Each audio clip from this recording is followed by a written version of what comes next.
তৈরি হয়ে গেছে গরম গরম ইলিশ মাছ ভাপা।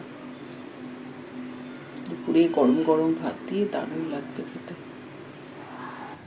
এখানে নিয়ে নিয়েছি 1 কিলো মতো ইলিশ মাছ। এখানে এই যে ইলিশ মাছের এই যে এরকম একটু ডিম আছে, আবার একটু মাছের তেলও আছে ডিম মাছের মধ্যে। এরকম চাকা চাকা রিং পিস নিয়ে নিয়েছি। এখানে নিয়েছি 7 পিস মতো ইলিশ মাছ। মাছটা খুব বেশি ধুইনি, 2বার করে ধুয়ে নিয়েছি, ধুয়ে জলটা ঝরিয়ে নিয়েছি মাছের। মাছের পরিমাণ অনুযায়ী দিয়ে দেবো নর্মাল চামচে 1 চামচ নুন, 1/2 চামচ হলুদ গুঁড়ো, তার সাথে দিয়ে দেবো 4 চামচ মতো সর্ষের তেল। নুন হলুদ সর্ষের তেল দিয়ে ভালো করে মাছটা মেখে নেব।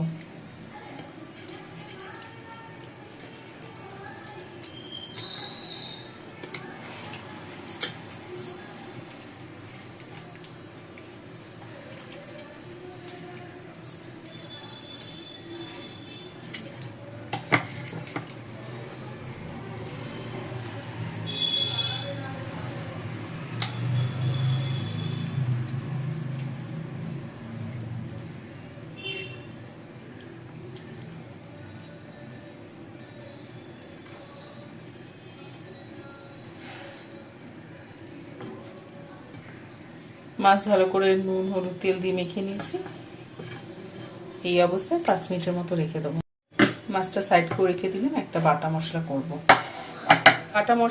তার জন্য নিয়ে নিয়েছি 2 চামচ কালো সর্ষে, আর এখানে নিয়েছি 4 চামচ হলুদ সর্ষে। হলুদ সর্ষেটা একটু বেশি নিয়েছি।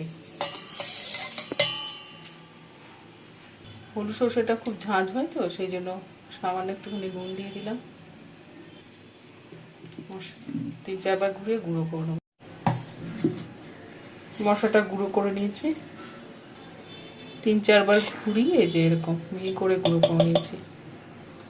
এর মধ্যে দিয়ে দিলাম 3টে কাঁচা লঙ্কা। এর মধ্যে দিয়ে দেবো 200 গ্রাম টক দই। যেহেতু টক দই আছে, ব্যালেন্স করার জন্য 1 চামচ নুন দিয়ে দিলাম। দিয়ে দিলাম 1/2 চামচ হলুদ গুঁড়ো। কালারের জন্য দিয়ে দিলাম 1/2 চামচ কাশ্মীরি লঙ্কার গুঁড়ো। এই সব কিছু দিয়ে একটা পেস্ট বানিয়ে নেব। পেস্টটা হয়ে গেছে, ঢাকা দিয়ে রেখে দিলাম। মাছে একটু বেগুন দেবো। এখানে নিয়ে নিয়েছি 2টো মিডিয়াম সাইজের বেগুন, এরকম লম্বা করে 4 টুকরো করে কেটে নিয়েছি বেগুনটা। গ্যাসটা ধরিয়ে একটা কড়াই বসিয়ে দিয়েছি। কড়াইতে দিয়ে দেবো সামান্য একটু তেল, কারণ বেগুনের তেল টেনে নেয়।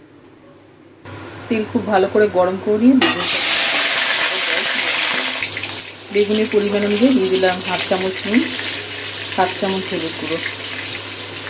নুন হলুদটা বেগুনের সাথে মিশিয়ে নিয়ে বেগুনটা ভেজে নেব।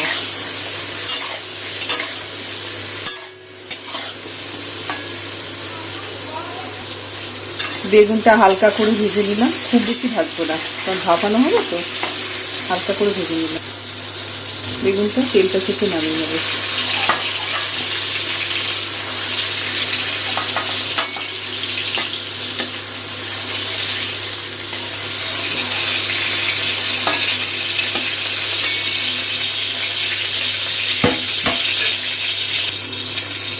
কড়াইতে আরেকটু তেল দিয়ে দিলাম।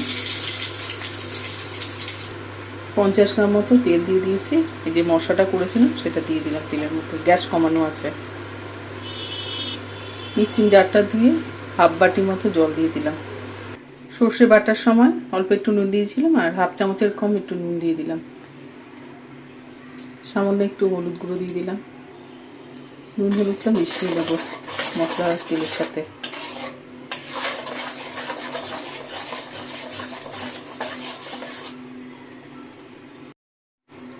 এবার মাছগুলো পরপর সাজিয়ে দেবো।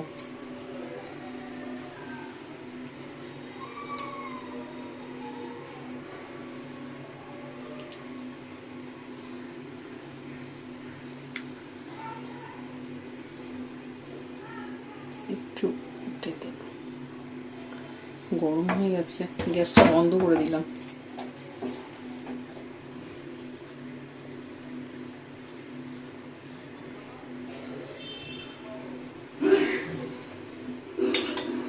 একটু উল্টে দেবো।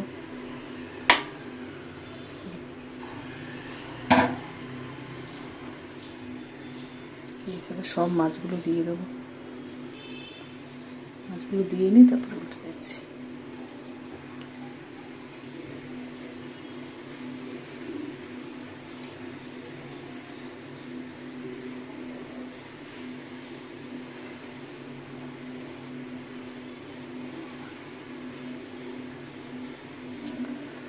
গরম হয়ে গেছে।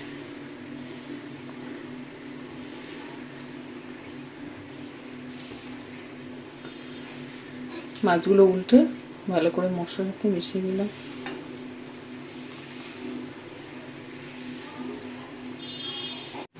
পিঠের মধ্যে যে তেল হলুদ মেখেছিলাম মাছের, সেটা দিয়ে দেবো থেকে।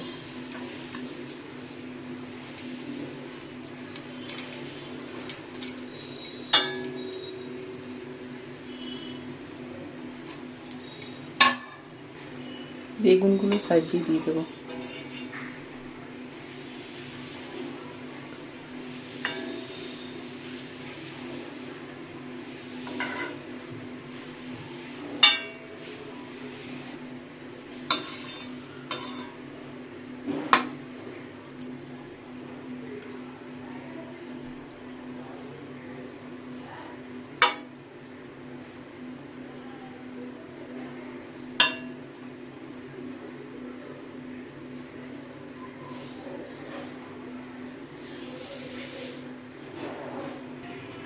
বেগুন ভাজার তেলটাও দিয়ে দেবো। বেগুনগুলো সাজিয়ে দিলাম সাইডে, তেলটাও দিয়ে দেবো।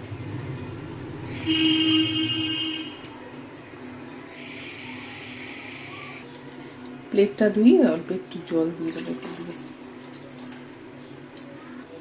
কয়েকটা কাঁচা লঙ্কা প্রত্যেকে দিয়ে দেবো। এই কাঁচা লঙ্কাটা খেতে ভালো লাগে। গ্যাসটা ধরিয়ে দিলাম। গ্যাসটা প্রথমে বাইরে রাখবো, ফুট উঠলে তারপরে গ্যাসটা কমিয়ে দেবো। ঢাকা দিয়ে দিলাম। 1 মিনিট মতো রেখেছিলাম। মাছটা ফুট উঠতে শুরু করেছে। ঢাকা দিয়ে লো হিটে করে 20 মিনিট রেখে দেবো। 20 মিনিট হয়ে গেছে, দেখবো। গ্যাসটা লোতে ছিল, একবারও কিন্তু ঢাকা খোলা হয়নি।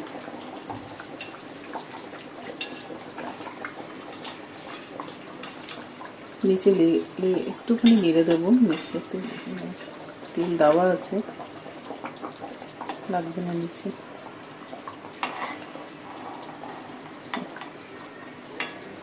বেগুন তো ভেজেছিলাম, বেগুন নরম হয়ে গেছে, একটু ভেজে দিয়েছি বেগুন। দেখি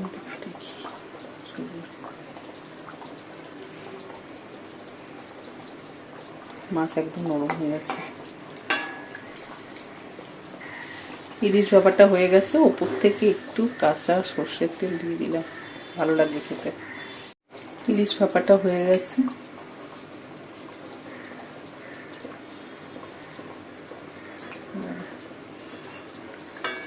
দেখিয়ে দিই কেমন হয়েছে। খুব সাবধানে, নরম হয়ে গেছে। দেখো, ইলিশ ভাপাটা তৈরি হয়ে গেছে।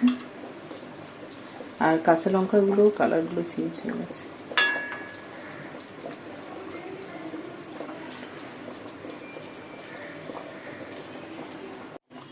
হয়ে গেছে ইলিশ ভাপাটা। গ্যাসটা বন্ধ করে দিলাম। তৈরি হয়ে গেছে দারুণ সুস্বাদু সর্ষে ইলিশ ভাপা।